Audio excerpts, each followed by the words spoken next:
The greatest thing from Quebec since Celine Dion and GSP. A pair of siblings. A couple of stellar young men. Two brothers. These two young men. Two siblings. The hard-hitting pair represent Canada.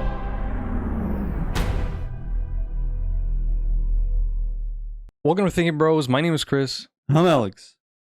We're your favorite corner store philosophers trying to figure out life one conundrum at a time. And today, essentially, it's going to be a book pitch, which is one letter off my nickname in high school. And the reason we came to this is that we were, for some abstract reason, we were just unprepared this week. And it was also the week where I wrote the blog the day before, which I haven't done in a few months. And we essentially settled on absolutely no subject. So we're doing this podcast 4 days late. We're going to have to edit it the same day and then ship it the next day. And what is going to be is the lowest effort that we could put into a podcast while remaining interesting. In fact, to me, while I was rereading my book notes, it got more interesting than an usual episode because, first of all, it's reminiscent of season 1, where it's just kind of me and then you're there. Have you even divided the seasons on anything? No. You're just saying that, okay. No, I'm just saying it just because the reason I don't want to divide the seasons because I can't picture a season 3. I yet. see, yeah. If there's a season 3, then that's a trend. Yeah, but it could be like season 1 is like 15 episodes, then season 2 is 100 episodes. It could be. It could, but unless but there's a better way to frame it. Three's a pattern. It's not, three's a... Okay, you're just saying that. Book? Okay. There's a better way to frame it. It's not the lowest effort episode. Pen is mightier than sword. It's a special throwback episode. That's what it is. Special. We organize for you, for the love of our listeners. We organize a special throwback episode, and what this is going to be is essentially. So, I gradually wrote 76 pages of my book throughout 2 months of thinking about it. Now, it's funny because I haven't read this in 3 months, but looking back and reading my notes for it, I realized that I developed so many of my ideas in my blogs where they've become like really concrete and stuff. And I've confirmed so many of the ideas I had about the world through like recent readings and things we read for the podcast, things I read for courses, and then we discussed like Neil Levy. And it just speaks to my, prophetic genius. That's all I wanted to say. But it is really cool that I'm thinking that, I was under the pressure of writing a blog recently, and I came up with a new idea, and then I reread literally 10 of the 76 pages, and I found that same idea occurring in me 3 months earlier. So there's like consistency to it, which is really cool to see. And I had the chance to develop a few of these ideas with my blog. But despite this, the usual problem of me remains. So I'm not going to be able to structure it in the best way, in the sense that I did this rushed. I didn't reread the 76 pages of my book. I read like 10 and I skimmed through them. I didn't organize the ideas. So I really drew out the big ideas, like, I don't know, yin and yang. What do I mean? Like, if a chapter were named in my book yin and yang, what would I mean by it? And I'm going to, I have that in my notes. I'm going to say the words as they appear in my notes, and then I'm going to try to explain it, and it's going to be like chunks coming together to form a pizza, but you're the puzzle master. Well, every listener must be the puzzle master because I didn't really solve the puzzle yet. We're the cheese of the pizza? Yeah, you're the cheese, I'm the pepperoni. Puzzles, the metaphor doesn't break down. We just like food. So, okay. Like your pizza, it doesn't break down. So, okay. It's all one piece. Okay. Everything. By the way, people who fold pizzas, where are you at? Because rise up. Who what? Rise up. Who fold pizzas? Yeah, I got criticized for folding a pizza. There's never enough garnish on it.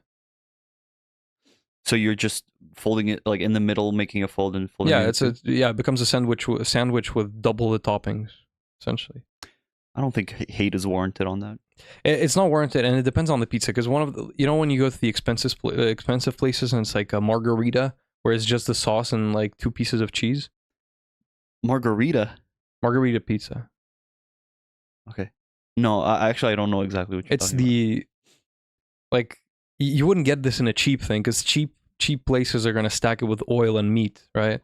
But the pretentious ones do focus on the dough, then they put the tomato sauce, and then they put the cheese chunks where you can actually see the delimitations of every chunk. That's a margarita pizza. That's a margarita pizza. That's what it's called. Yeah, Okay. I think. Well, it depends on the cheese, but yeah, essentially. So, okay, my goal is to solve morality, right? So Yeah, I was gonna say before you start that, like, I'm probably not gonna like a lot of what you're about to say. I was reading it and I was like, well, surely me solving morality isn't going to be welcomed by Alex and the other responders. But then I was proud of my ideas because even with this 3-month hiatus, everything I've learned, and I feel like I've learned a lot because we've been doing this every week and discussing and challenging and whatnot.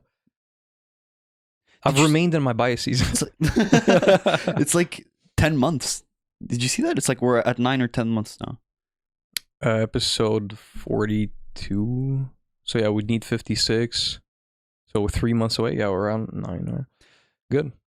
Yeah, maybe like the development of the ideas and the pieces I'm gonna relate to and maybe even like.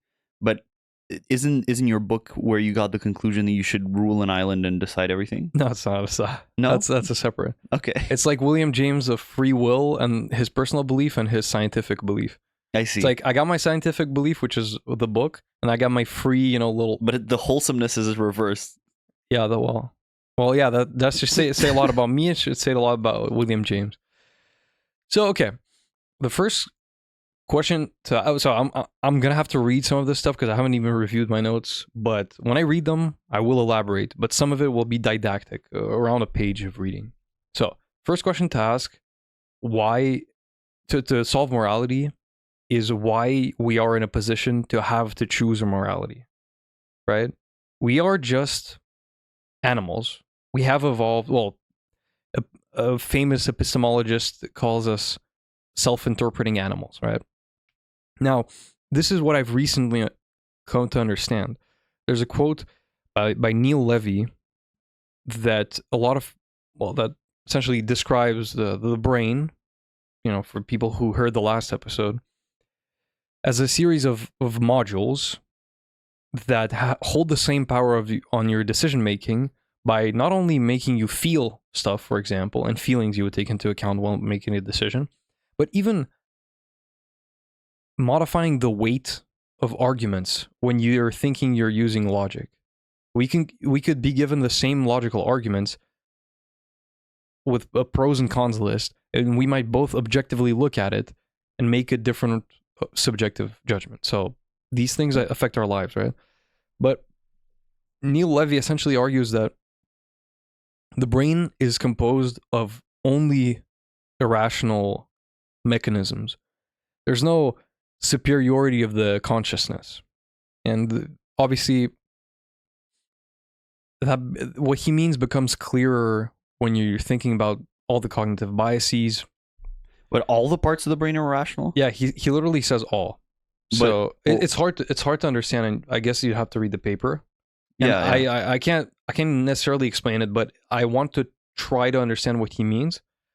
Just by, for example, when you're taking something like intuitionism and you're comparing it to something more rational like consequentialism, don't you end up with a conclusion that could you really say that one is necessarily better than the others?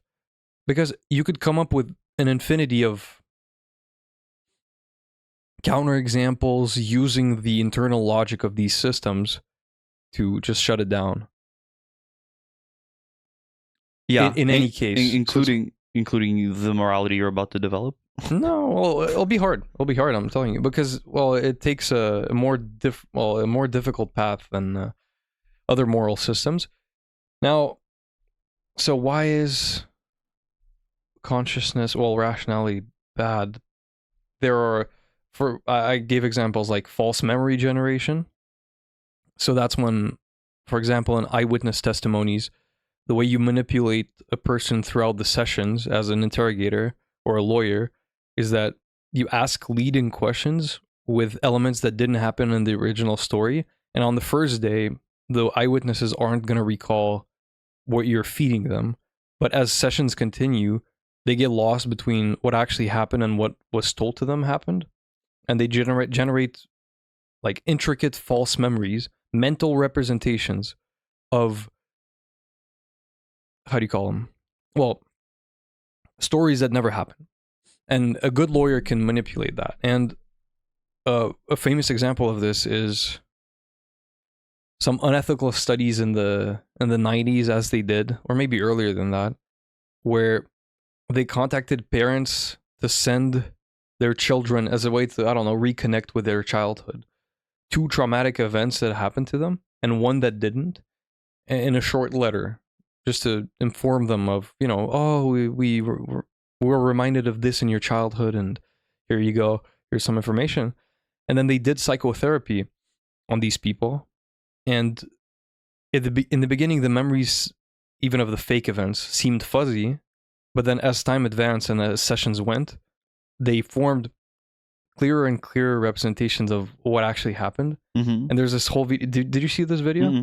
There's a whole video of a guy just being like, yeah, I remember there was I lost it in a shopping mall. There was a strange man that approached me he had a green shirt on, which I found weird. And then I found my mom, and then she said to never do this again.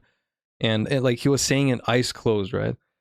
So with what we know about, Peake and Erickson, he literally formed a mental representation of what happened through a small story, right? Words, extremely powerful. And this is kind of where the downfall of the rational brain is. This will become more relevant later. Then there's illusion of explanatory depth. So essentially you're asked, there's just some fun examples. Mm-hmm. Essentially you're asked, for example, how do you think the mechanism on a bicycle works? Or how do you think a toilet flush works? And then people like legitimately explaining the water system and whatnot and the mechanism behind it. And people evaluate, before actually being asked to describe it, evaluate wildly above their actual capacity to evaluate their accuracy to describe that system. Yeah, wildly above yeah. When they actually are confronted with explaining this. So yeah, this is where kind of reason fails. So I think I got this from who's the evolution guy? Newton? No. Darwin? Darwin's third book. So I got that natural selection is merely a filtration system. Oh, right. So why do we have to choose more? Well, this is going to be kind of the underlying trend of the episode, me just stopping it in the middle of a sentence, but I'll try not to. So why are we confronted with choosing morality? Well, we are animals. This is confirmed. We aren't that intelligent, right? We got gifted a mechanism that solved an interesting problem where, well, there is a strong theory of the development of rationality itself as a defense mechanism against the problems that might arise from living in societies, right? So suddenly you have all these animals who can walk on 2 feet, forming houses in which they communally live, and I don't know, trading resources and whatnot. So you develop rationality to not get scammed in resource trading. But rationality obviously isn't perfect, which is why we are still in need of an ethical system to this day after, 3,000 years of deliberation, in some parts of the world more. So, because natural selection is merely a filtration system, and 2, the world is changing at a faster pace than our cognition, we needed a mechanism that could kind of advance us as a species at the same time as kind of the advancement of societies made us advance, right? Does that make sense in a way? I guess I'm sticking on the environment is changing at a faster pace than our cognition is. Because what standard do you have of the environment is at this level, the cognition is at this level?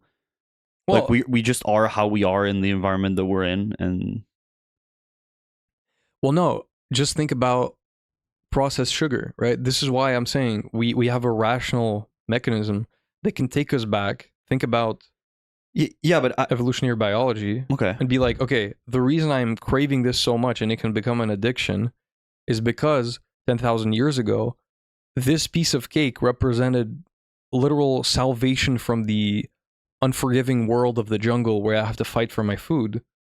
But I must stop myself. So now I have a rational mechanism, because if I don't stop myself, I develop diabetes and die, right? And that's, I guess, morality, in the sense that you shouldn't eat the sugar.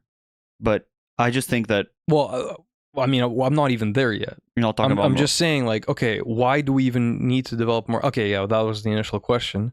But why are we confronted with, like, reason? Why was reason developed? This was kind of what I'm getting at right now. Mm-hmm.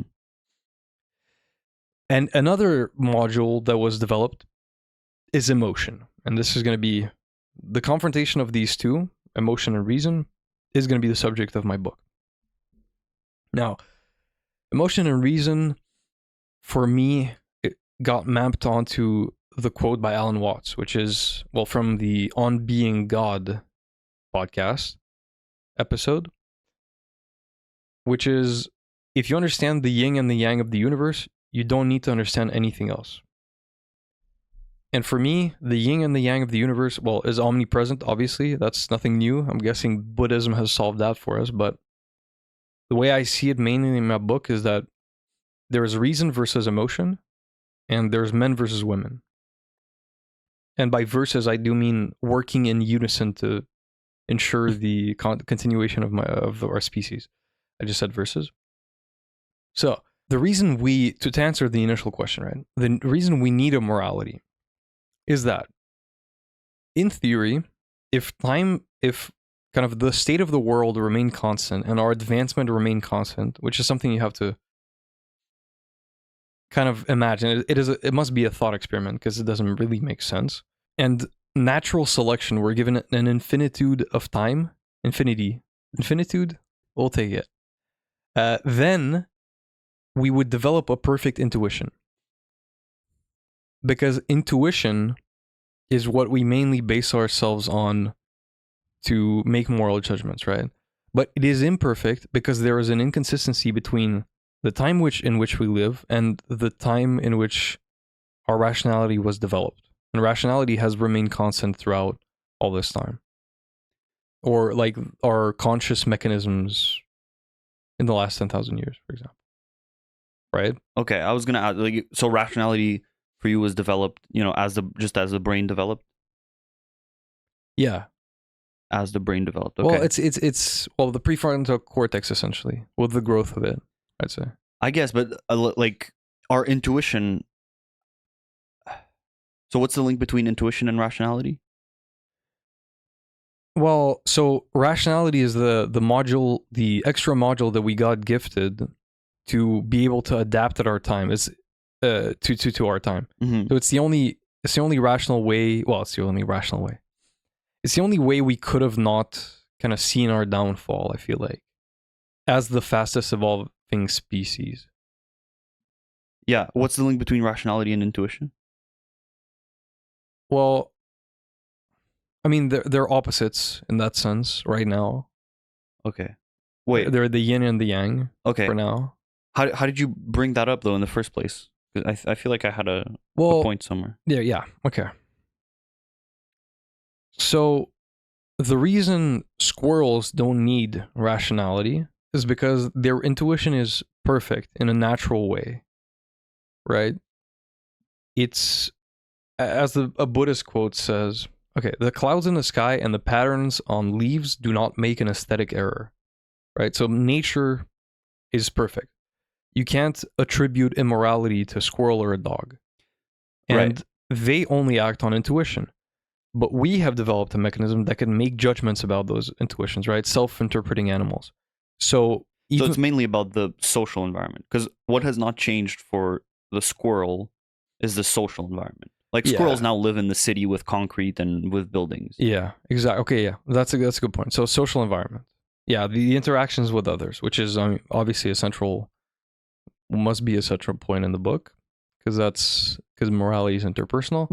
So reminding yourself of like basic principles. no, I literally didn't mention it anywhere, but when you said it, it makes sense. It made sense. So if we were given, if evolution was given, so if the social environment didn't change, so for example, social media never existed, that's maybe a way to interpret it. There's a freeze on technology of evolution in the 90s, for example, right? Or the 80s or whatever. But evolution keeps happening. And it must be a harsher environment for evolution to actually take place. So medicine can't evolve at all either. The people who will survive will be the people who are naturally the most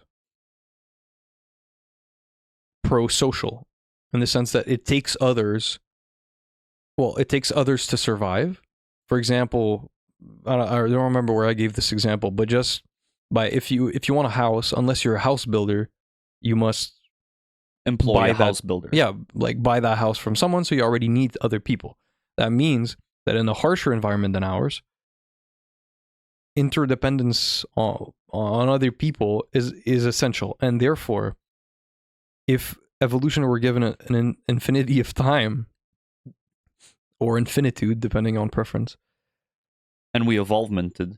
Yeah, we evolvemented, we would become like squirrels in the sense that all our actions would be, moral, because every other person got filtered out. Okay, so it seems like these milestones of like the invention of farming are important for you, right? Because that's what's changed. Because before that, presumably we would have had perfect intuition, because we evolved into the environment where our social world was limited, I guess, to tribes, and we were like animals. Yeah. Yeah, like a monkey isn't immoral, if you want to take the closest example. Right.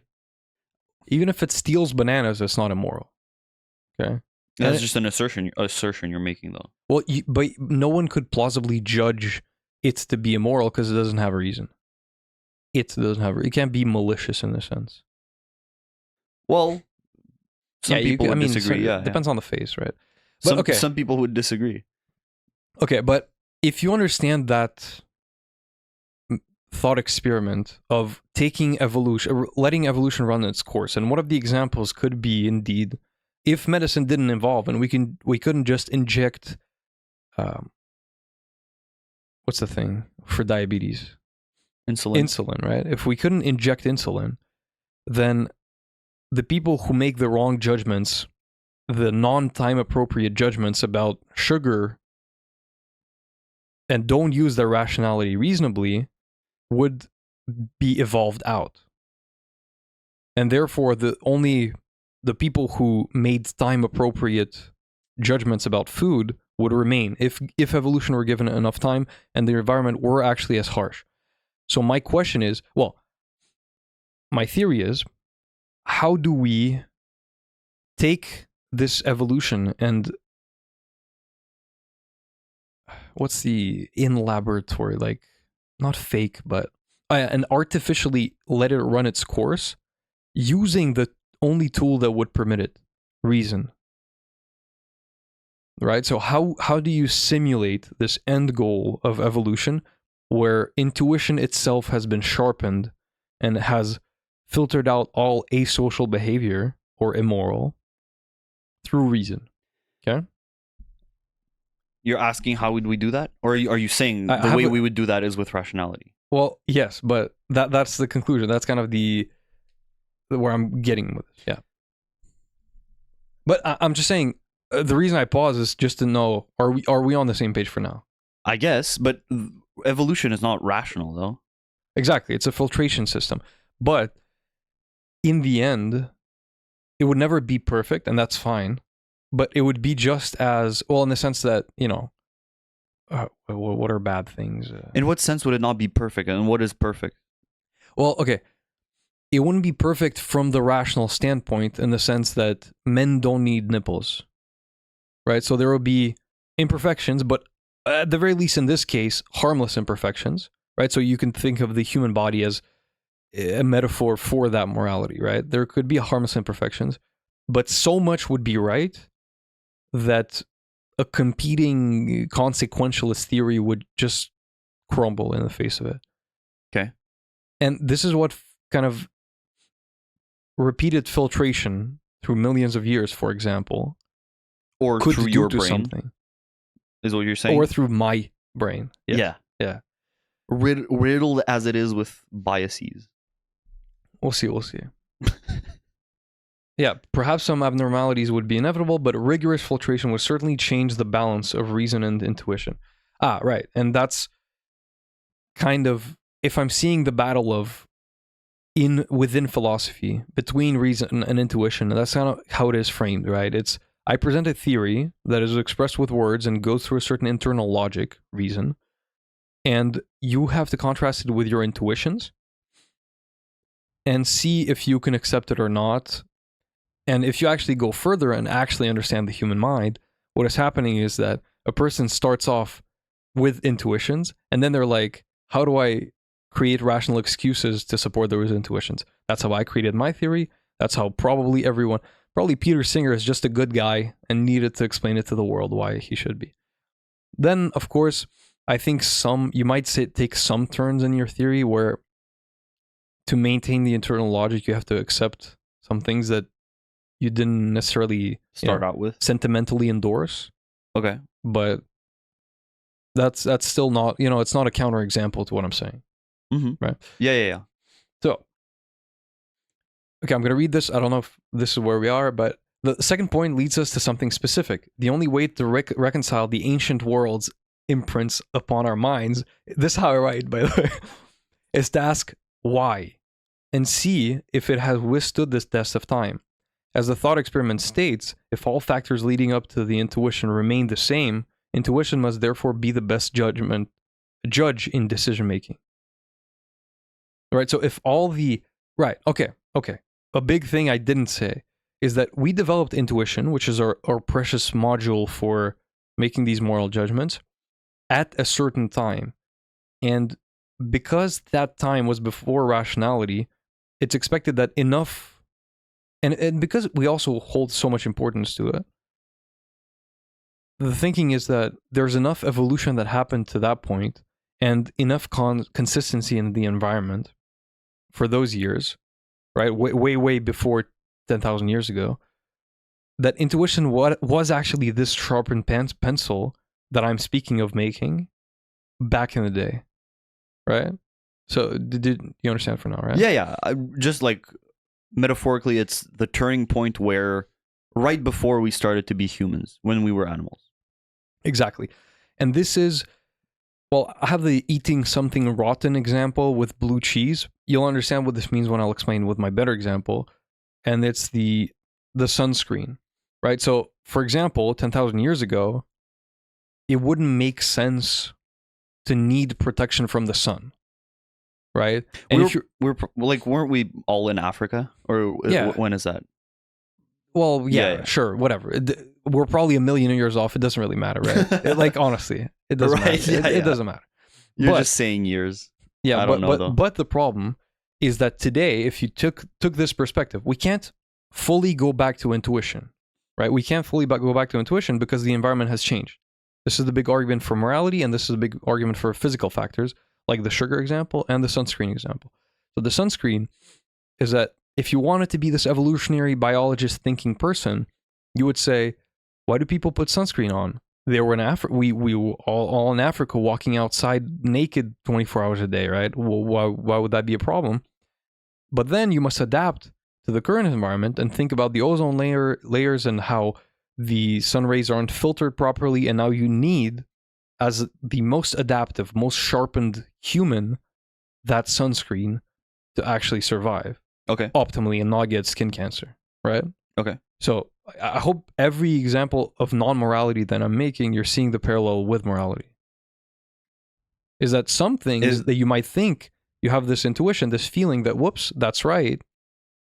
Well, you have to use your rationality. Wait. And the changing In environment. this case, what do we think is right? What's our intuition?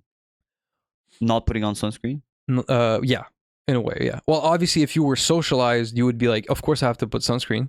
Then, if you were kind of this blank slate, you would be like, well, blank slate through evolutionary biology, you would be like, why would I need sunscreen? And then you'd re-reason yourself into being like, okay, that's why I need it. Okay? Yeah. Oh, there's another reason to believe that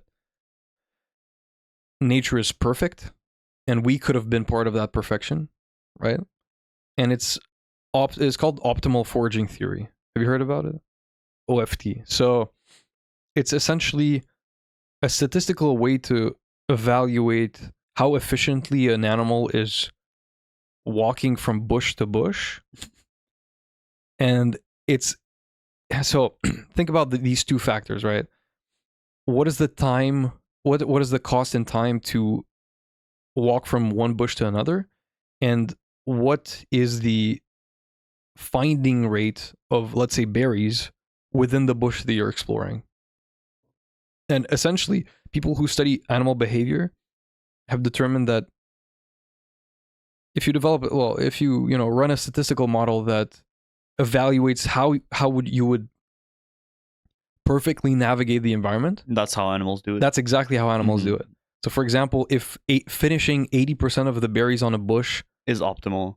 is Before optimal moving on. before, let's say, taking so much time to find the remaining berries, that moving on is the better choice, they actually do it, right? Just to illustrate. I know maybe you understood, 20 seconds ago, but I just wanted to finish. Yeah. So, again, right, if you were obviously, it's a big leap, but if you were to take something like the human body, okay, you go up the scale to optimal foraging, and then you go up to morality, there is reason to believe that this sharpening of the pencil, this evolution taken to its full course, would be the way to go. Right. But for now, though, like, these examples are very non-moral. Yeah, I know. Okay. Well, I know because ultimately this is a evolutionary biologist's perspective Buddhist. on moral. You. Evolutionary biologist Buddhist perspective on morality. And the way we're going to approach it is, I'm going to spoil the whole conclusion, right? Is that you use reason to do exactly what evolution would do. And it's understand every part of the environment and develop something like exactly the optimal foraging theory, but for morality. And it's the philosophy of what is best. Practicality, right? The whole project of the podcast. And the philosophy of what is best, then the question would be best for whom? Obviously humanity as a whole. And its survival, because I believe us to be animals, which is consistent with the Stoic idea of us, living with nature, and the Buddhist idea of man being equal to nature and arising mutually with nature, whatever. So morality becomes an integrative project of who are the statistics people who do the epidemiologists, right? Epidemiologists, those. Philosophy becomes an inclusion of those people.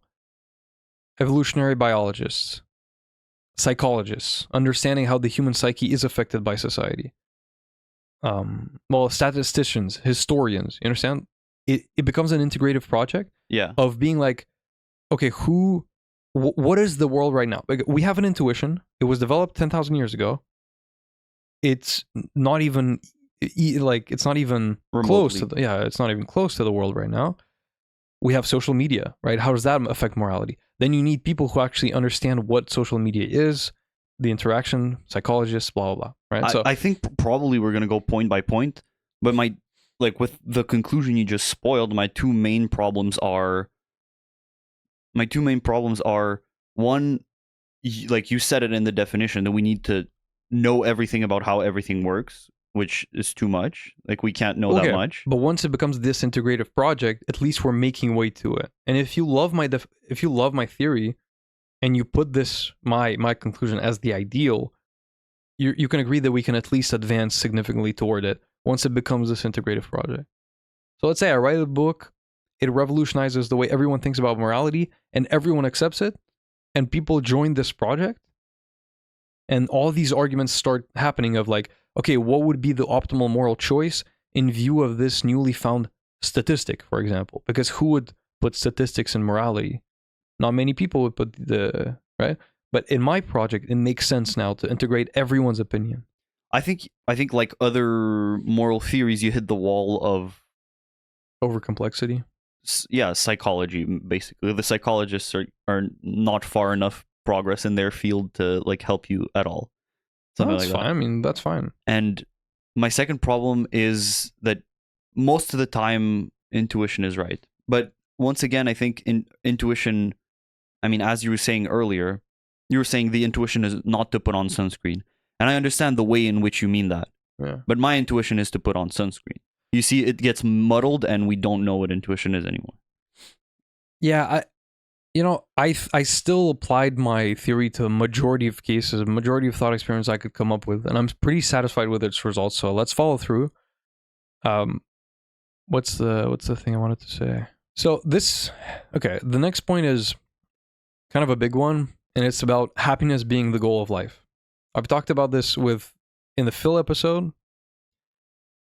And in the view of this evolutionary biology, it should be easier to understand. I'm pretty sure I've explained it to you quite well in the past. I don't know if it clicks for you, but essentially the argument is the pro-social things that are kind of the best for our fulfillment and actual happiness that isn't hedonistic, at their core have remained constant despite this changing environment. And I guess this is what you could call this intuition that is sometimes muddled by socialization and how much value people put into hedonistic endeavors. But still, the people who actually reach the happiest lives, happiness in the actual philosophical meaning, are the people, if you will. Yeah, this flourishing, this eudaimonia, are the people who are living in accord with their programmed mechanisms that were filtered out through intuition to reward pro-social behavior. Right? So we evolved for happiness inducing things, aka pro-social things, because we are a species and our only goal is survival, and the best way to survive as a social species is through pro-sociality. And because we have evolved for those things to make us happy, the people who engage in those endeavors are the happiest. Okay? So if you follow that train of thought, you're on good terms with the theory. So I'm just saying words, honestly.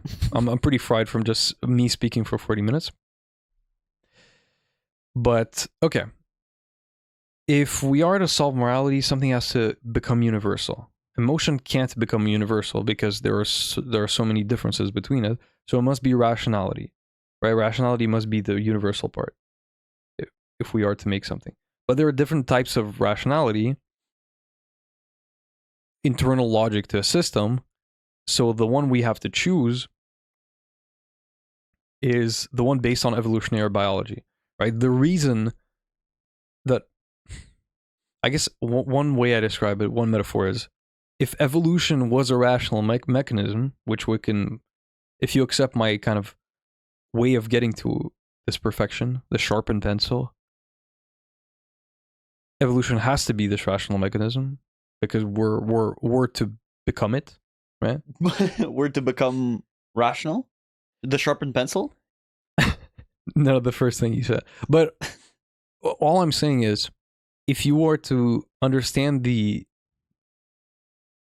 value of intuition sharpened to the maximum through an infinity of years of evolution, infinitude,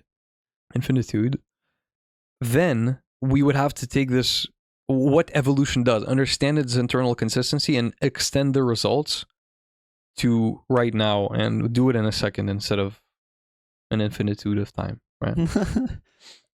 Okay, so I understand. But evolution isn't rational. It doesn't care about rationality. I know. But all I'm saying is, because there are different types of logic, you must simply understand its internal logic. Because the only way we're going to use... So if you accept that this thought experiment of the intuition sharpened through an infinity of years would lead us to become as perfect as nature is. Optimal foraging theory, perfect moral animals, right? All that is bad for humanity is filtered out. And that's not going to happen. How would we get to it? By understanding what has happened until now. So understanding why, for example, always asking why did I have this intuition? And answering it with evolutionary biology. And then understanding everything that comes into that internal consistency and extending it to the future and our environment. Right? So if evolution was here now with me and you today, what would it make us look like? What would it make our brain intuit? Okay.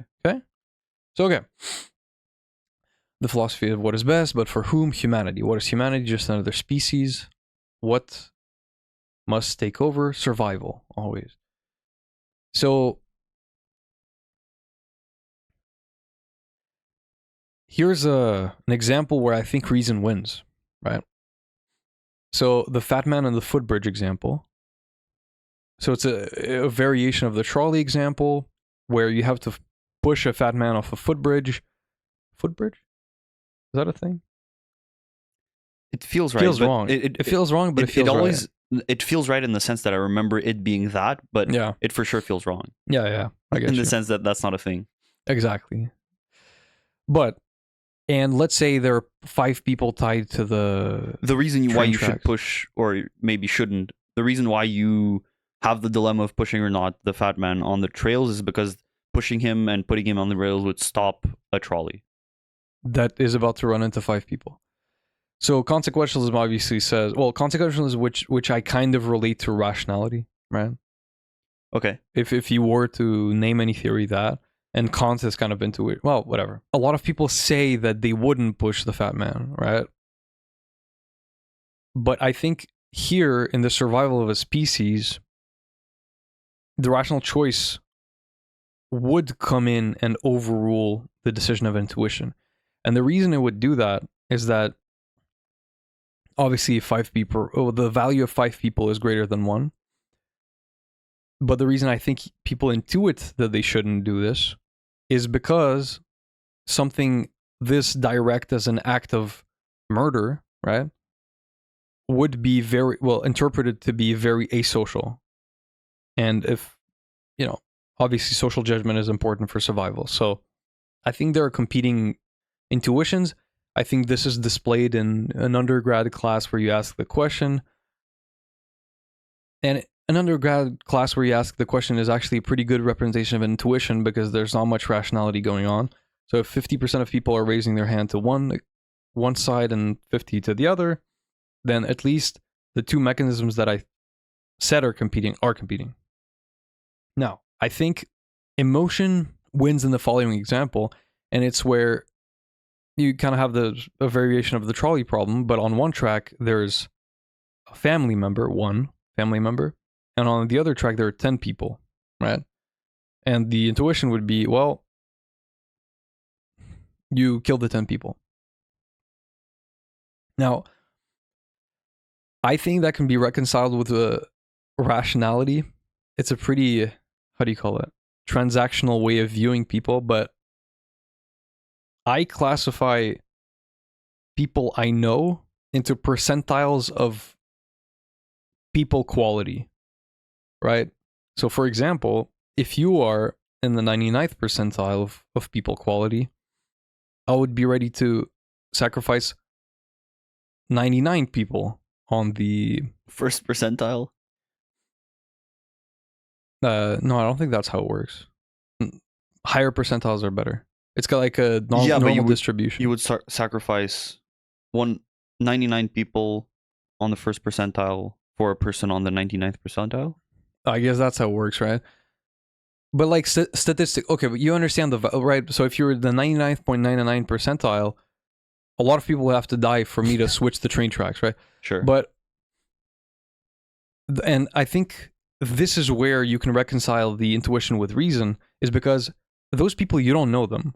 And sure, there's some emotion attached to the person, but the way to actually make my example work is to think about people who have absolutely horrible family relationships, and that wouldn't even trade one person for that other person, for the family member. What do you mean wouldn't trade one person for their other family? Well, wouldn't even be ready to sway it off the tracks to save a stranger. To not save a stranger. You get it, right? No, I don't get it. So they'd rather have a horrible family member. Yeah, and they'd rather it stay on the track of a family member than. I don't think so. Not say no. It's imaginable. It's for sure imaginable, and horrible families for sure. I guess you don't have one, so okay, but and this is I think where emotion wins, and it can be reconciled with my reason, my rationality. In what sense is that emotion though? Well, because if your just, feelings would say, I don't want to kill the family member. Oh, and just rationality agrees with your emotions. So emotion doesn't win. It just agrees with rationality. Yeah, you might think it doesn't win. Yeah, both are on the same side, but what comes first is emotion, and I'll get into that. Okay, this theory goes, well, another chunk. It goes hand in hand with the theory that you are God. So the only plausible heaven is on earth. We've determined that through prior episodes. Hell is the guilt, aka the built-in mechanism of prosociality punishing you for doing something wrong. For example, stealing from a supermarket when no cameras are watching, and probably, your theft is going to get covered through theft insurance, and yet you're not going to be able to sleep at night because of what you did. That's guilt acting, and guilt is pro-social mechanism ingrained in your brain. Tomorrow you can be the only God that can watch you at all times, and that you automatically owe something to. We didn't talk about your you are God. We were being God in the. Okay, I guess, but we were meant to do an episode. I know the blog, but I took the Yeah. Alan Watts episode to be sufficient for my premise. So the name of the book is Feel Then Think, right? And it follows this Hegelian dialectic triangle of thesis, antithesis, synthesis. So the thesis is emotion, and it's the first thing you feel when you're confronted with a situation. The antithesis must always be reason, and the thing that wins, or if they both agree, sure, becomes a synthesis. And it must be the rational the moral conclusion that you come to at the end. Okay. So, what is the logic of this? Again, this is an unrelated chunk that I hope contributes to my theory, and it's probably going to be a chapter in my book. But the logic of martyrs. So Socrates and his selfless act of sacrificing himself for the truth works by waking up the intuition about morality. So, for example, everyone thought that they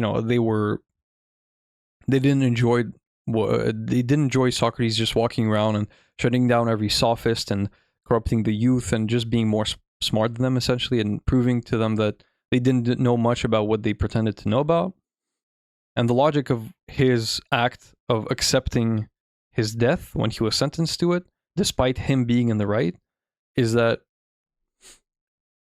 his death awakened the intuition that they wrongly sacrificed him, right? So it awakened the thesis by making them feel a very strong, how do you call it? Aversion, regret. Well, yeah, sure. Yeah, emotion to, it's a bit of how do you feel now that I'm dead? All right. And that's what it took for people to realize. And I'm not sure how late they realized. I'm not sure about the history of, did the Athenians or whoever regret to actually have killed him? But it makes sense that that's the logic of martyrs, right? So you might have some conflicting emotions. Rationally, you're hating the guy because your ego is being hurt by what he's doing. But now that he's gone, how do you feel now? Now that every veil is taken off, what is piercing through?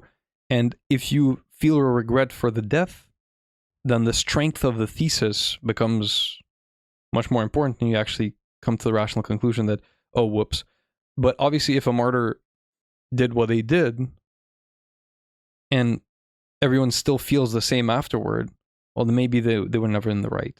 So that's just the logic of martyrs, right? That's unrelated. I don't know if you're feeling what I'm saying, but whatever. Well, within your theory, that works well, yeah. Yeah. So this is also consistent with why Buddhists believe that the word of the law is written upon our hearts, and that kind of everyone at base knows what is right, but then it gets scrambled, if that's a word, when we try to express it with words, because we're flawed beings. And if you were to again come back to the example that animals aren't flawed in any way, right? Nature doesn't make an aesthetic mistake, and we are part of nature, but the only big difference between us and nature is rationality. Then what makes us flawed is the rationality and all these cognitive biases and whatnot. Well, is your theory consistent with that? Because Zen Buddhism would have been developed, well after the invention of agriculture. It's even a response to Confucianism and these moral systems that exemplify the evolution of the social world of humans, and inevitably mean that our intuition was no longer right back then. So how is the word of the law written upon our heart? Yeah, that's a good point. I think just like in my final text in epistemology, it just makes me feel like they're getting at the same thing, but from another direction, right? So I'm like, okay, acknowledge emotion, acknowledge reason, then reconcile the two. Like, do it mechanically. Buddhism is just saying kind of let it seep through. I think, yeah, I have it between brackets that what I mean by this is in the teamwork metaphor of Neil Levy's modules, you have to let the team work together and there doesn't have to be any friction. I think that's how I put it. So I'm saying, look, make it a debate, right? Obviously in a very anti-Buddhist fashion. But I think what this is saying, and if you reconcile with Neil Levy's modules of the brain, each module would act in their own time, right? So some people, for example, in making romantic decisions, are far too rational. They're like, oh, what is this pros and cons list? Are there any red flags? Although that's a good thing to do, again, according to my theory. But Buddhism would say, look, the heart wants what it wants, right? And is that a song? I think it is. I hope for you that but, it is. The heart wants what it wants, right? I don't know. I don't know that one. And then it repeats what it wants. Something like that, yeah. Okay. Probably just, yeah. So your non-rap references are not. Yeah, they're not coming through, eh? So in that sense, you would let the module, if you want to see, the modular model of the brain, you would let the module responsible for love handle love. But instead what we do is we always make it a competition. I feel this, but I think this, but this is this. And as I put it in my text, there was a place for reason to act, right? And morality is the integration of all the modules? So in my theory, it would be an averaging out. Well, not even an averaging out, but kind of. So imagine six boxes, right? And they're shooting a ray towards the same point. Sure. Right? So what I'm saying is that let the rays battle, let the laser beams battle, and whichever is the strongest one and has the best argument, it's going to win. And it's going to be the right thing to do, and it's going to be the moral decision, right? I think what Buddhism is saying is that you have to train your modules to only respond in the appropriate time. And what's going to happen is that only one of those boxes is going to fire a ray, and it's going to be the right one. It's a less conflicted way of representing that. I see, but the conclusion is the same. Yeah, conclusion is the same. This is what I meant. So what if you have a 50th percentile family member and two 50th percentile people on the other side. And I would easily see my Buddhist heart module you choosing the family member. Yeah, but then that would be a socialized part where family is made important. It's like your second cousin. Who would be 50th percentile? Yeah, you're just saying that. Yeah, Maybe okay. it wouldn't. Okay, look, I don't know how to respond to your thing. I'd have to think about it. But I do feel like the two ways are getting at the same thing. And just to illustrate further, the two examples I gave was when making love decisions, let whatever module is responsible for love make the decision and don't obstruct it with your reason. Right? Like quite often people say no to themselves for things they know in their heart they wanted to do, and finally they just break and they're like, oh, I finally realized that this is what the heart wanted. Right. Let the heart module do what it must do. Right? We're getting very abstract and metaphorical, but whatever. But you wouldn't want those modules active when you have to make a complex mathematical calculation. So this is where a reason would come in.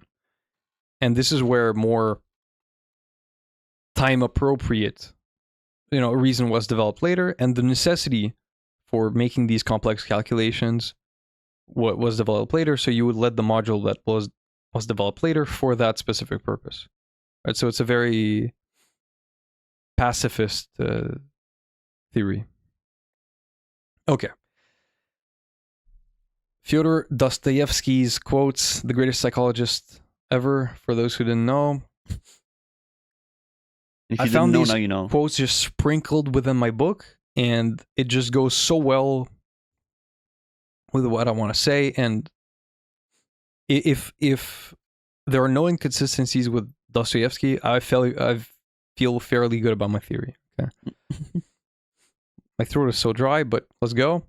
I love mankind, he said, but I find, to my amazement, that the more I love mankind as a whole, the less I love man in particular.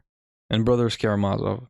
And I think when you're thinking about humanity and mankind, you're thinking about the survival of the species. And the more you love that, the more individual decisions and the flaws of socialization and the flaws of the current immorality come through.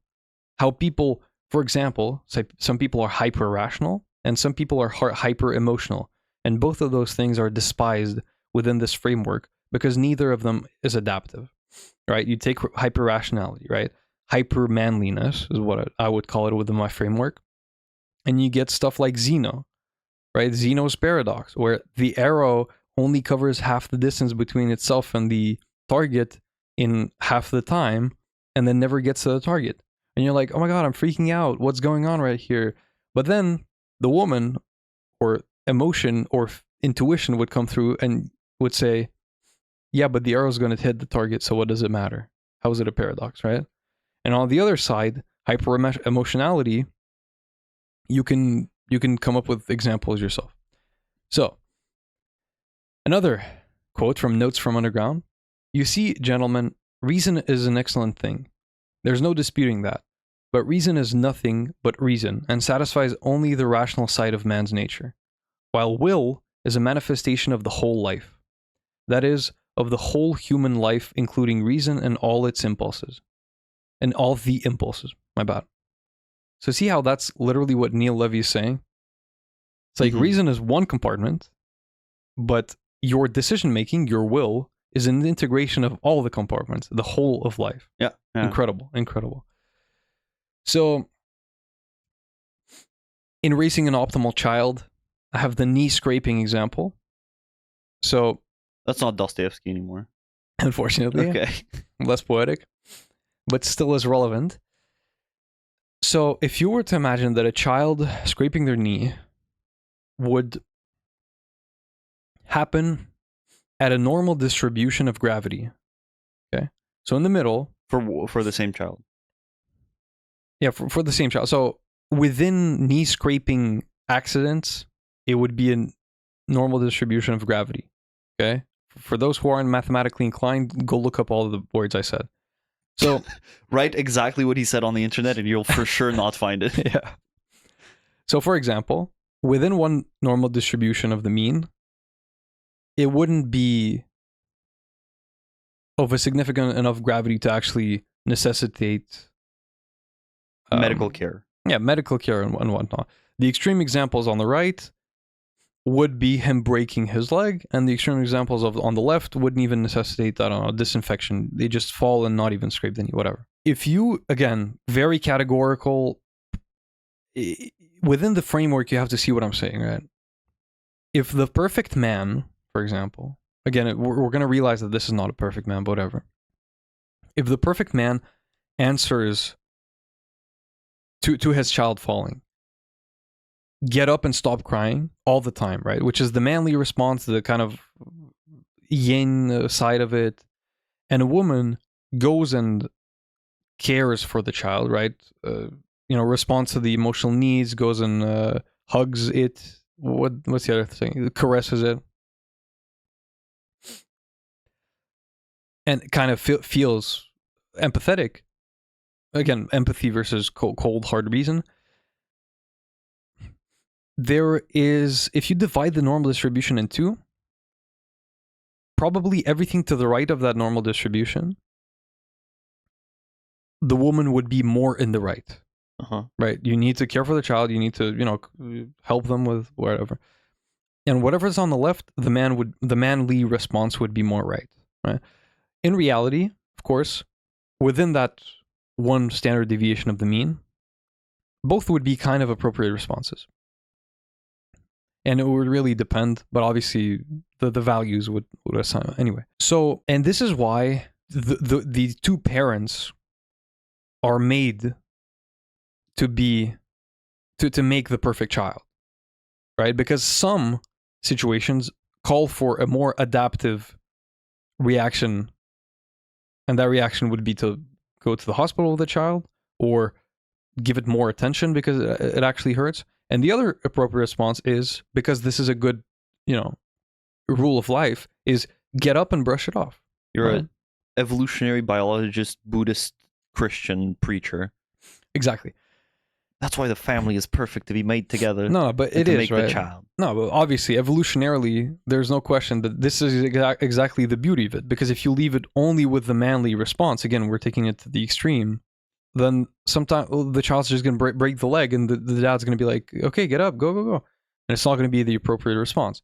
And this is why the averaging out of the two is beautiful. And again, that's just a metaphor of my whole theory, which is feel, then think, right? I feel the pain. I think, is this bad enough for me to warrant the reaction I'm about to have? The same thing for the parents, right?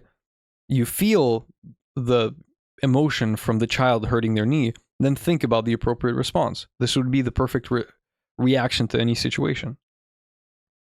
And it was also to sort of show the beauty of the unison of man and woman. Again, emotion is the premise. Reason is the logical process. But abstractly, the question is the following. If I were evolution, what would I make me feel?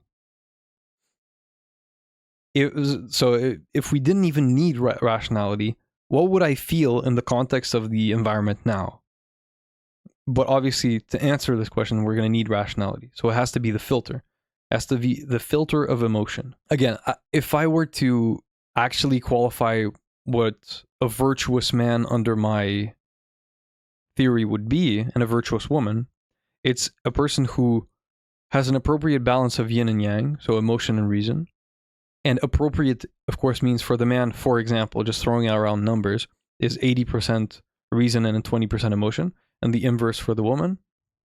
Then it would be to understand their own standing within that yin and yang, and it would be to understand the other person's standing within their yin and yang, right? But what about... So, why not 50-50 for both? Well, because it's the same reason. Just think about the structure of DNA sharing, right? Think about how variation is necessary. Because if the world, you can run the thought experiment really easily. the world were only composed of men, and the world were only composed of women, it would go into the rational or emotional direction in an excessive way, and would have come with its own problems. And the reason it's not 50-50 is because evolution didn't make it 50-50. Really. Okay, I'm just thinking about men that are not 80-20 and women that are not 20-80. Yeah, well, Like those exist, and I'm not sure how evolutionarily they're not adaptive. yeah, well, again, I was throwing around numbers with 80-20, Yeah, but yeah. I think you understand that.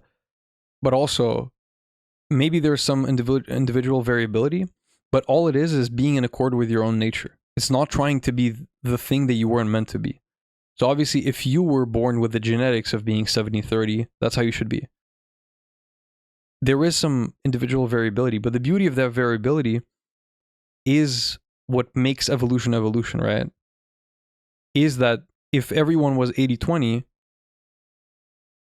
well, we'd all die out if that suddenly didn't become the optimal balance of yin and yang within the environment. Okay, And I this see. is how the survival works. And how did you just determine that? Let's say 80-20, even if it doesn't occur in every instance, you determined that 80-20 and 20-80 was the optimal one. Well, because there is an optimal one within a certain time frame, within a certain environment. It's just that it's never going to be caught up with evolution. But reason can get us to it, because if evolution was always up to date with the environment, then that is the balance that we would be at. And also, I agreed, I guess, initially with your premise, but I don't think that's how humans work per se either. Like, I think rationality versus emotion is adaptive in every person. Changes in every person Yeah. depending on the situation. Yeah, that's part of how I describe the perfect man and a perfect woman. Well, what's that part? Well, having the balance, being aware of the balance, and being aware of the balance in others. I think, do you not believe that, okay, so just if I understand your question correctly, this might be a good question back.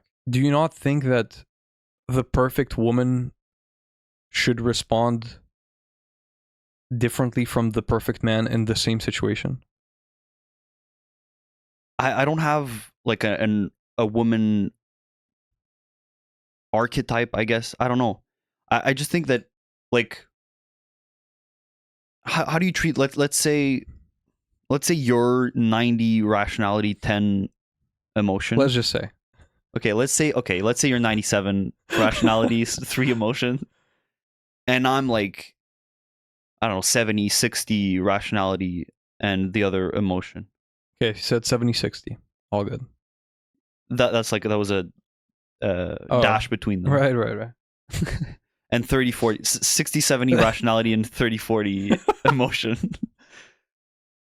What does that mean? What does that say about us? Well, Exactly. again, within that one standard deviation of the mean of pretty much any situation in life, it's hard to say which is the most appropriate response. And I think that the most important thing is to keep the balance of yin and yang that you were born to represent. Right? So it's not to try to be the other thing too much. Okay, but And- let's say within your theory, I'm a womanly man, Okay. and I'm with a womanly woman. Yeah. Is that bad for the child? It probably is. I think it probably is. I see, because my thinking is that, like, people can adapt, and let's say within one standard deviation, as you say, it doesn't matter, and so the only response the person gets is an emotional response within one standard deviation. But then when it goes beyond that, the response is appropriate in the sense that it's either emotional when it's on the low end or rational when it's on the high end. Yeah, my bad. I didn't catch that. I think my brain is a little bit fried. So, like, if within one standard deviation, it doesn't like matter per se what reaction the person gets, and also the reaction is not categorical either. You can have like But these are all models gradient. to average. Okay, Just to understand what I'm talking about, like I have to make it categorical.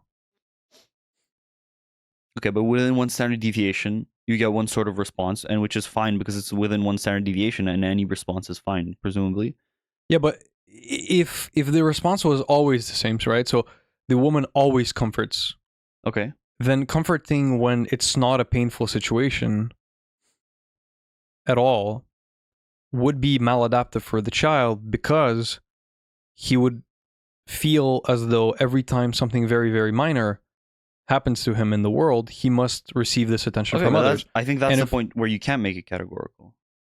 Because if it's below one standard deviation below, then there's going to be, it's a graded reaction. It's going to be less emotional support. Yeah, but if both a womanly man and a womanly woman were to raise the child, then it would receive much more on the end of empathy, and it would make the child more, well, maladaptively think that they deserve this empathy in that gray area and in lower situations. Whereas the perfect kind of normal distribution formed by the unison of this yin and the yang would put the mean at exactly 5. If you know what I'm saying. 5? Or 5 out of 10 of pain scale, let's say, or gravity scale. So if the responses of woman and man were 2 normal distributions, one on the left and one on the right, their average would have to meet at 5, right? That's kind of how the yin and the yang of the situation works. Okay, I think, yeah. I think it's too simplified for me to get into it. Like simply, you see what I'm saying? Like simplifying raising a child for me to engage with that at all. I think there's many ways for a child to come out right. Well, it'll come out okay, but I'm about optimization, right? And if your goal was to become the most virtuous man you can be, that would differ from what a woman's quest to become the most virtuous woman she can be. And I think the woman of those two virtuous, the unison of those two virtuous people, the yin and the yang, would lead to the most optimal child raising. Okay. So okay, here's kind of a model. This is the end of what I've had for today. This is kind of the model of what I mean by this, and how you can reconcile a lot of a woman-man disagreement by being more,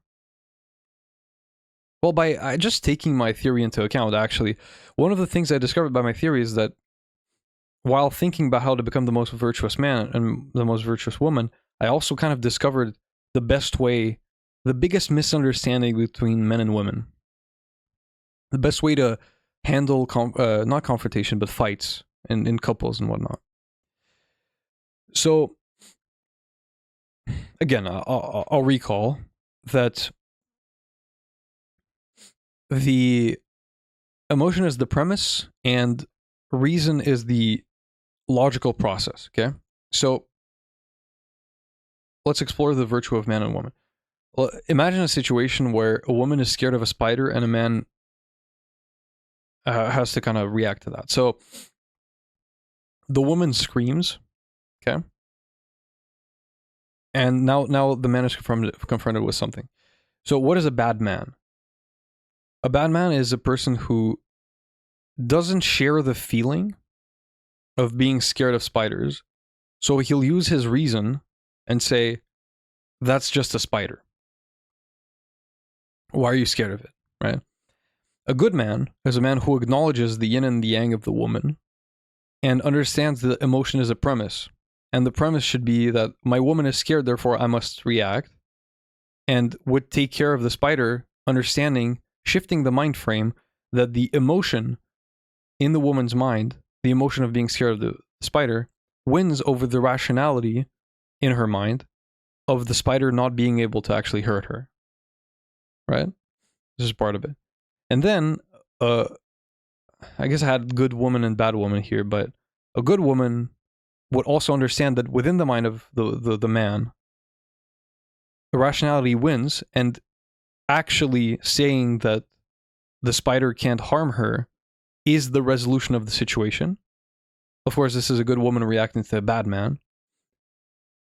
And she would understand that she needs to explain to him that actually the feeling of being scared of a spider takes over in her brain, so he must do something. And a bad woman, well, yeah, a bad woman would be the opposite of that and not even understand what he means by it's just a spider. It can hurt you and probably go into, but I'm scared of it and whatever, just express the emotion. Is that clear? Yeah, I was gonna say something. So yeah. So just to kind of conclude, well, not conclude, but summarize, the biggest aspect that I'm exploring of virtue here, and specifically virtue of man and virtue of woman, is the part where you understand the other's yin and yang, the other's balance, and the understanding that the other person thinks in different terms than you, and that the weight of the emotion and the reason are different in their brain. So when they come to a conclusion, don't be surprised if it's a different conclusion to yours. I guess I just don't relate to the point as much, just because, like in the psychological literature, what it's referred to is as like masculinity, the term is agency, and then femininity, the term is, I forgot actually, communality. I don't know, compassion. Oh yeah, that's pretty much what I'm saying. What's the problem? Yeah, with but that? like before it was called, they called it masculinity, femininity, but now they're like just like that's more in line with your categorical view of it, and then agency would just describe the tendency to be that way, and then the other side. I wish I could remember the term. For me, it all comes back to yin and yang. The way you presented it is like a lot of disagreements between men and women. I just don't relate to that. I guess because and then being in the middle. Sorry. Yeah, but that's because you are androgynous. You are very rational, and you, at the moment, interact with a rational woman, as do I. Because both our hyper rationalities made it pretty much impossible to interact with people, with women, as far up the spectrum of emotionality as we are. And this is proven by our prior interactions with such women, where you say something and you feel like there's a brick wall between you two, and the communication is impossible. Because, well, I was too young, for example, to understand the yin and yang balance, and they would never even understand my rational things. Can you relate to that from prior experience? I think I've always understood where people are coming from. Okay, well, yeah, I can believe that about you, but have you never talked to a woman and said that, look, rationally, this is the best conclusion for you, and she was just like, yeah, but I just want to do what I feel like doing. Have you never encountered that? Yeah, but someone's talked to you and you've said, yeah, but this is just what I feel like doing, even though the rational... Have I? Okay, but then again, that doesn't... my theory doesn't exclude the possibility of that happening. I just have a very vivid example of me trying to convince a girl to quit smoking, and then we did the pros and cons list, and she was like, yep. She agreed with every one of my arguments, and then I was like, okay, well, so the conclusion is that you should stop. And then she said, yeah, but I don't feel like it. So, and that to me, it really did open up the floodgates of, oh, that's a completely different person. She doesn't even think the same way that I do. And it made me investigate into this kind of difference. I guess. And the response is so universal. Like, I feel like it's universal. I would never say that. If you convince me of something, I can actually be convinced. You can't change your feelings like that quick in the moment, I think. Yeah, I know. I do have a framework to navigate that. So if you had that argument, okay? So it's an argument with a girl about getting a dog, okay? And you would think, so you don't want to get it. She wants to get it, okay? Because it's a cute puppy. Now, your arguments would be, if you were talking to a man, of course, it would be, oh, well, it's high maintenance. We'd have to deal with health problems if they arise. You'd have to walk it every day, whatnot, right? She hears that. She's like, well, yeah, but it's a cute puppy. Okay. Is that imaginable to you for now? I can imagine two people like that, yeah. Yeah, two undescribable gender-wise people interacting like that. But the way to actually sway the emotion, because you have to talk in the language of emotion, would be, for example, to find a friend with a sick dog, a sick old dog, and make her get the dog for a week and live with it, and make her see the pain in the dog's eyes, how difficult it is to part with a dog, how high maintenance it is, and make her feel in the same way that she feels how it's cute, not rationally project to the future.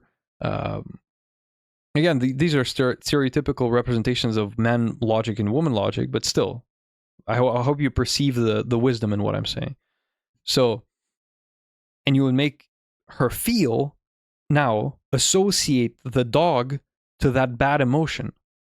So you've talked in her language, and now the argument is actually, has a different weight. The argument of, oh, but it's cute, is going against the antithesis of, oh wow, seeing a dog die is hard and maintaining it in health is. Wait, are you making her experience the death of the dog? Well, yeah. I mean, in an extreme example. So the way to make her understand is to get a dog and then kill it. No, let it die. So basically, you get a dog. So like. No. You get a neighbor's dying dog. Oh, okay. Sorry. Okay, sick dying dog. And make her clean up the vomit and what? Okay, I feel like a horrible person, but this is a thought experiment. We are still within it. I guess I just don't relate as much with the woman man separation, just because I've talked to guys that are. It doesn't have to be those terms. And again, first of all, you can call it yin and yang, because my theory doesn't need it to be woman and man. Mm-hmm. And what you have to remember is, as I said, within woman and man, there is the yin and yang balance. And I understand that some men you're going to talk to are going to be 60-40, and maybe that's the optimal thing about the world. As any yin and yang works, and any normal distribution works, despite the optimal nature of the normal distribution, there are going to be men who are hyper emotional and women who are hyper rational. But I'm saying, as a general trend, the average of the two must meet in the middle. It has to be two, again, just as with the reactions to the knee scrape, it has to be, for example, the normal distribution of men centered at 8 on the scale of rationality, and the normal distribution of women centered at 2 towards emotionality, and so the average of the two would be the world, and that's optimized in a way. And that doesn't mean that extreme cases in both ends are not allowed. Yeah. Okay. But it just feels hard for me to understand how your counterexamples in your head are going against what I'm saying, because as a general trend, you would agree that the rational side is the man and the emotional side is the woman. Surely. Because otherwise, why are we even having this conversation? Okay, well, for the psychological association approval terms, we had to cut out what Alex said after that. But let's just say he doesn't agree. But it doesn't matter, because if you understand the yin and the yang of the world, you really don't need to understand much more. And I think the division of the genders is the thing that makes the variability in genetics possible, and evolution is only possible through kind of random permutations and trial and error. And this is exactly why there is difference in the world, and why that's beautiful. So, okay, is that it? Why is the division of man and woman what makes variability possible? Like in their child? But because if you were to add, yeah, of course, in their child, and in their decision in the world, it's all metaphorical. It's like everything is everything in this situation. It really is. I guess I get confused because there's too many parts, and like the normal distribution of the child hurting himself, and then the normal distribution know. of how men should be distributed and women should be distributed, and how that should end up on the middle of some other normal distribution. And Yeah, which is kind of the optimal average person for survival of the species. and then if there was a couple that's like both 50-50, I think that could still come out as the perfect child. Yeah, mathematically, yeah. Okay. Yeah, it's just, I mean, sure. That's the thing. The mental representations are really there for me. I know I can't portray them right now. I hope that's exactly what my book will do. I feel like you're doing the, left-wing radicalized influence of the psychological research counter argument to what I'm saying, which is why you couldn't agree that men are men and women are women. I just think that I'm closer to the middle, so I relate less. Like I genuinely don't think you're closer to the middle. I just think you've surrounded yourself with the people that you want to surround yourself with, and those are people who actually understand your language. Have you ever talked to a woman? Like, I like a lot of my friends are women. Do you not feel like you're speaking a different language? No, that's the thing. Like I don't relate, not exclusively because of the not wanting to get canceled, but also just because like I have as many problems with men as I have with women. Yeah, but that might mean that you're more virtuous in the sense that you understand, at the very least in the sense that you understand this division and different way of thinking. And not necessarily that I'm closer to the middle in the balance of rationality and When a girl says, "Oh, I just feel like doing this," and you're like, "Well, this is an irrational decision, but I sure understand what she's saying." You have to understand, I didn't understand that for many years. I think that I guess that would be the thing, because from the start, like I didn't understand when you said like the arguments between men and women. Like I don't relate to that. Yeah, well, there's literally, okay, read the book. Men are from Mars, women are from Venus. You just have to, like, there is this division. To get more stupider. People, divorce rates are, I don't want to research it, but it's probably 60%. You're projecting an idealistic version based on you and your interactions with women. I'm not projecting an idealistic version. I'm just not thinking about that. And when you bring it up, fine. I don't relate to it. Okay, that's fine, but you have to understand that there is enormous conflict between the two ways of thinking.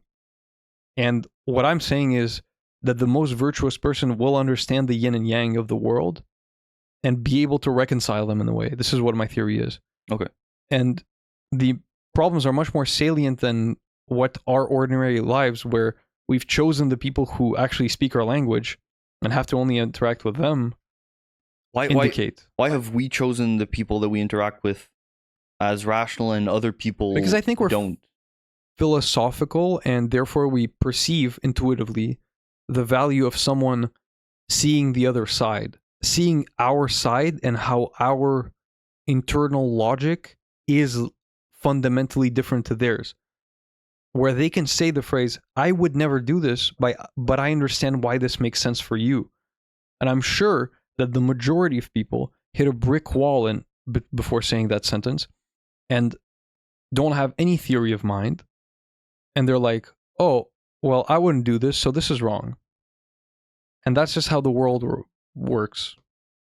And I think that's a majority of people, because if divorce rates are what they are, and the impossibility of having statistical improbability of having a good relationship these days is what it is, I think it's because of that. And I think the way to reconcile it is the way I said. Okay. Well, I couldn't squeeze out anything from this guy. Good, you might be really good at false memory interrogation techniques. Figured it out, rating 10, obviously. No question about it. Yeah, what do we say? Because to be fair, the goal of the whole book, right? The goal of the episode was for me to convey my theory onto you, right? How likely am I to be a good explainer in a book, to be fair, in 200, 300 pages, what I mean. And this was the pitch. You have to understand from that perspective, right? Mhm. I'm not saying, oh, did I solve morality in this episode? Mm-hmm. That's not the figured out rating right now. It's, do you understand what I'm saying? And I'd say, again, you say it. You know what? You say it, because it doesn't matter what I think. Okay. Well, then, if we work from the beginning, I'm not sure in my mind right now, because there's multiple parts. It's all one part of, let's bring evolution up to level with the current world. That's the part. And then the chunks are just byproducts of the theory that I found randomly by scrolling through my book. And they just make you understand the implications of it better. Let's bring rationality up to par with our environment. Well, let's bring intuition by Through using rationality. rationality up to par with our environment. Yes. And this works on a health level, like moderating your sugar and sunscreen, and it works with a morality level, I think. I don't know. And then thinking about the woman-man thing, then the woman's reaction would be the intuition initially, and then that's brought, like, refined by rationality. But sometimes the intuition and the emotion is right. Well, And then correct. so And just yeah. rationality just doesn't do anything to that. Or, I mean, what if the emotion is opposed to the rationality and the emotion is right? Then what's the role of rationality in there? Well, because just as evolution itself, the mechanism for determining this moral thing would not be perfect in all cases. So what would happen is, really, there is this one standard deviation away of ambiguity where both are kind of right, okay? But there's also a range where one would be right, one decision would be right, and the other wouldn't.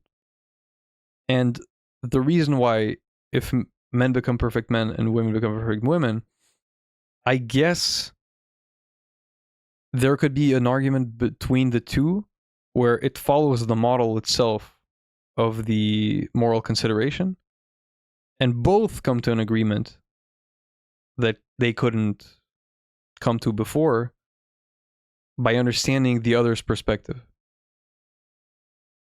So, like, our son scraped his knee, but not that bad. So we need to Something like, yeah, tap on the back and say, stand up and don't cry.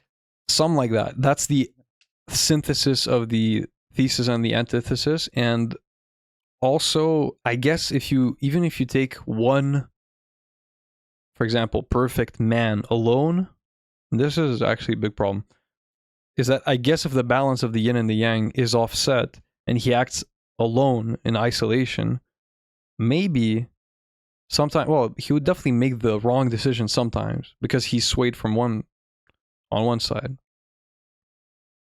Yeah.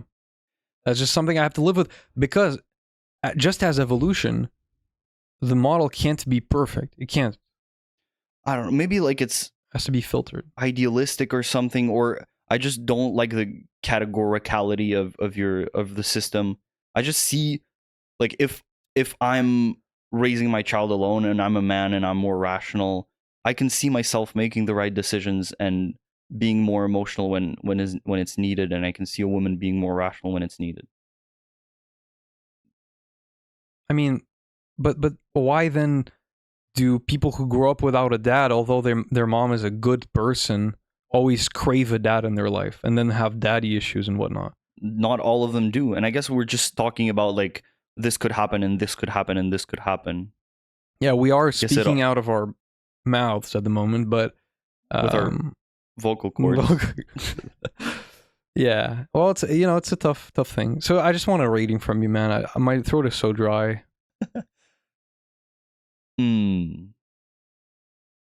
So, in agreement with your theory, I will not rate it. In vehiculation of ideas and Yeah, how clear it is to you. I get it. Just say the thing. I just want to.